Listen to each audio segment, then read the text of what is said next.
One Caribbean News, keeping you connected to the Caribbean and the world. Hello everyone and welcome in to One Caribbean News. I'm Ethan Kibbe.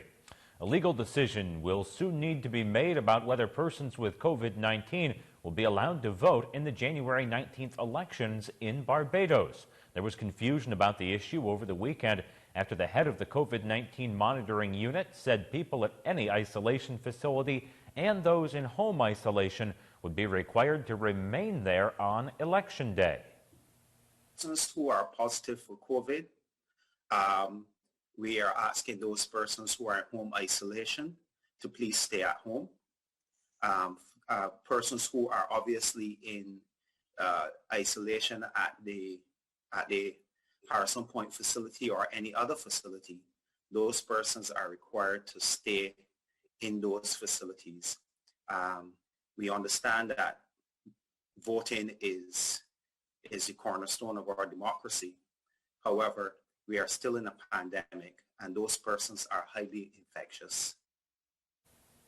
Chapman says authorities don't want to disenfranchise voters, so COVID isolation facilities are extensions of the Queen Elizabeth Hospital, and persons hospitalized stay put during an election.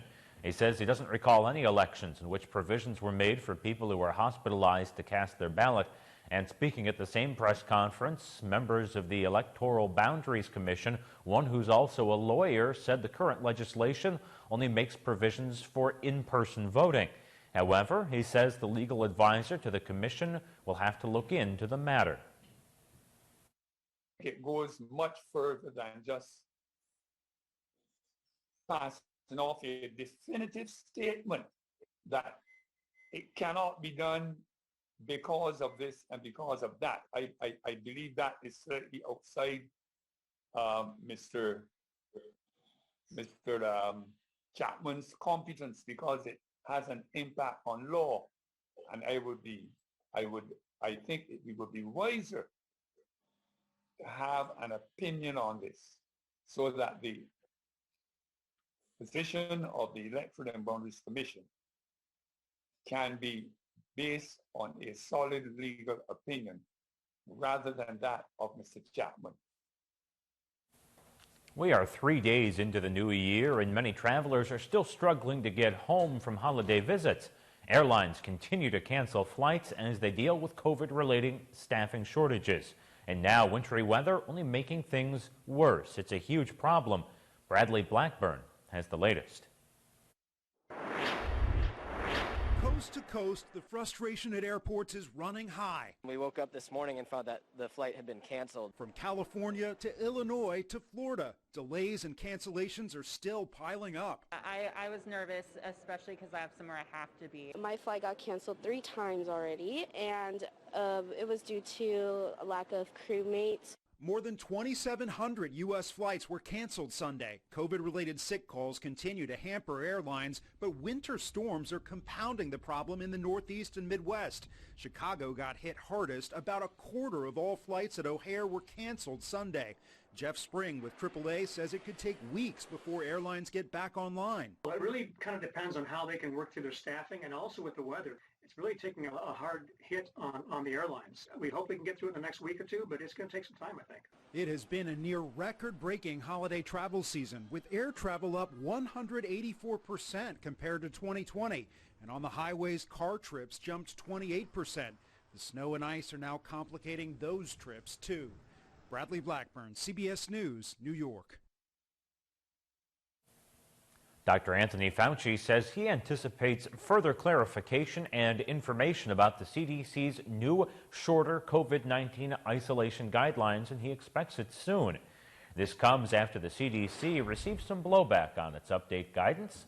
Dr. Fauci said the agency is now considering including a required negative test along with its recommendation that asymptomatic Americans need to isolate for just 5 days instead of 10.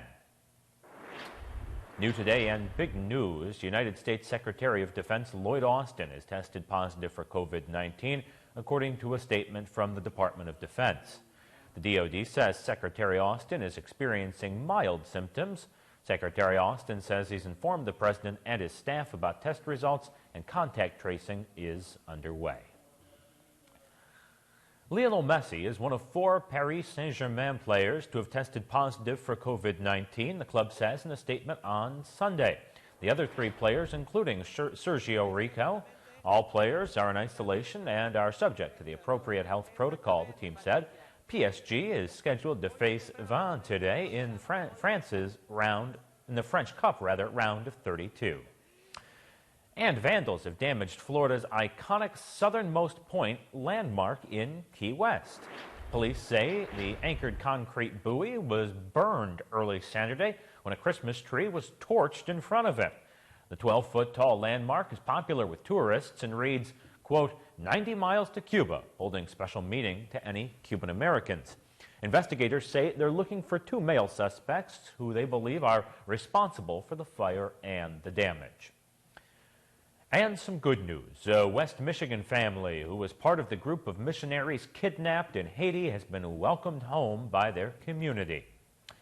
Cheryl Noecker and her 5 children were among the 17 missionaries kidnapped by a Haitian gang all the way back in October.